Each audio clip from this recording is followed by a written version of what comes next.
I'm Quantavious. Welcome to Q's Lounge. I'm here with Marco McWayne. What's up, everybody? How are you, sir? I'm good. How's the summer semester here at Berkeley for you? Well, I didn't take the summer semester, so pretty much just chilled and pretty much went to work. Cool. Just the album. Okay, into right now? Right now it's a track. I got the Butterflies featuring my boy Mike Balls. He's gonna be freestyling it.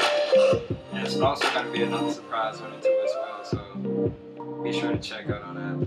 And when does that actually drop? Can you tell us when that drops and what to expect from it? It actually drops tomorrow on the 5th, August 5th. Coming to Berkeley, tell us about that whole experience. You coming to Berkeley and you in the ride here at Berkeley and your whole artistry. How is that all working out for you? Is it everything you expected? Is it everything you wanted? Well, I mean, it is interesting. Music to me wasn't pretty much, it wasn't pretty expected, you know. Like I wasn't expecting to be a producer. Like I just started last year. Before I came to Berkeley, I was a cellist. I played cello for 12 years now, and pretty much I wanted to do film scoring before I came. And what is your major now at Berkeley? Right now it's going to be between electronic production or music production. So as of right now, you're undecided and torn between two majors. Yeah, I'm still trying to decide which one I want. You know. And how long have you been here at Berkeley? Well, it's almost 2 years now since I. Tell us a little bit about you. Well, I was born in Kansas. Pretty much traveled to Charlotte. Maybe 4 or 5. Started school there. I got influenced by music because my dad. He always influenced me. He's a sax player. He doesn't play anymore though, but he used to play sax. Pretty much played music for me every single day. So it was kind of like drilled into you Joe Jackson style, or was it just like, okay, here's the music, take from it as you must? It was more of like, my dad shared it to me, I pretty much loved it, and back then I was just like, what is this? Like, what is this feeling? And all that. It's cool, I dig it, brother. So you was a cellist before you got to Berkeley. How did you end up playing bass here at Berkeley? Cool, well that's a good story. I was basically influenced by a music teacher back in high school in Charlotte. He basically gave me a bass guitar and said, hey, you're gonna play bass and you're gonna learn these songs within a month. And I was like, I don't know how to play bass. Like, how am I gonna do this? So basically, just started shedding. Just learned all the songs. Because I don't know if he knew that I had it in me to do it. So you took that from high school, and that just stuck with you to college. Yes. Like something that a teacher said to you, that you're gonna learn these 5 songs on bass, and that led you to coming into Berkeley, playing bass. Now, do you still play cello? From time to time, but that means no. For those of you who are out there watching, that means no. Wow. So, what style of music are you doing? The latest style of music that you've gotten into, that you at least expected yourself to get into? Well, I've also been DJing too, and I've been into like a boomba tone, like it's a new like reggaeton and dubstep like mixed together. Right. I've been into that too. Plus abstract hip hop, like Flying Lotus, Eskimo, like stuff like that.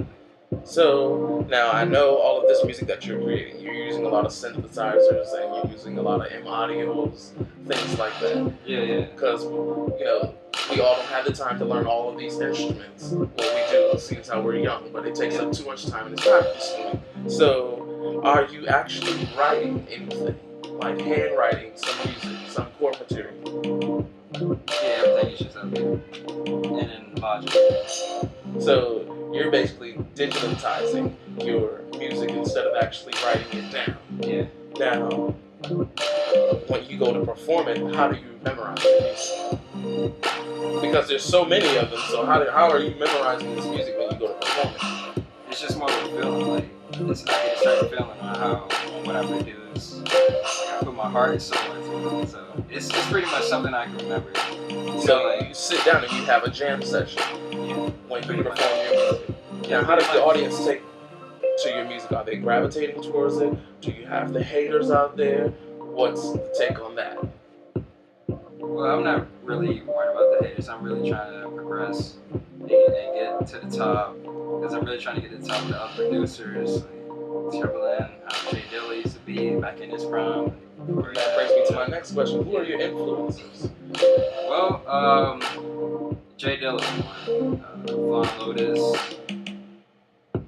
Pretty much, may sound corny though, but Drew B, Crossover Kids, so yeah, I'm influenced by him.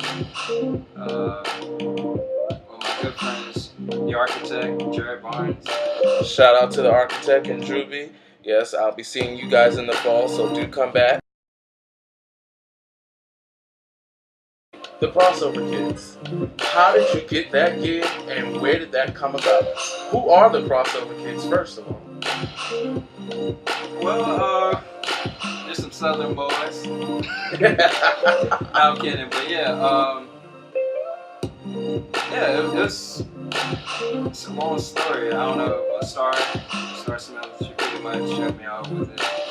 It's like basically talk with Matt, trying to get a band together. Somehow I met up with Gary Sanello on guitar. Well, back then was Jared Barnes on keys, Sean Wright on drums, and well, right now we got Chopper Dunks on the DJ set. And who is Chopper Dunks? Tell us about Chopper Dunks. Who's Chopper Dunks? Chopper Dunks, he's a killing DJ. That's all y'all need to know. Like, he's excellent at what he do. Has great heart, great taste. Like if you're trying to go on the dance floor, make sure you talk to him.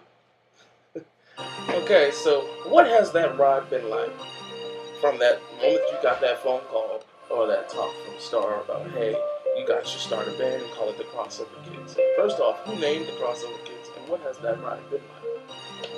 It was basically by Matt, the Matt Rose Muse from Crossover Kids and Groovy. He produced it, and I'm just like, oh, let's just call it Crossover Kids. Like, I don't know their history about it though, but yeah, It's been a hell of a ride for you, hasn't it? Yeah, it's a catchy name and it fits, like Crossover Kids. So, Crossover Kids just had a show about 3 weeks ago. Tell us about that.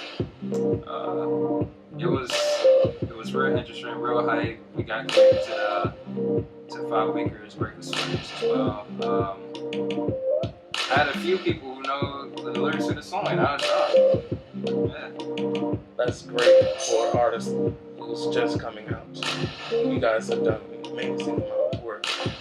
Last thing, tell us where we can get your music, how we can download it, how we can access your music, because after today, people are going to want to hear your music, and they're getting a snippet right now of one of your EPs, which comes out tomorrow, August 5th, so make sure you guys are definitely out there and listening to it and giving him all the views that he needs. You can pretty much catch it at marcomarcel.bandcamp.com. And is that a free interface where they can come and download your music, or do they have to pay for it? Which you guys should be paying, not downloading.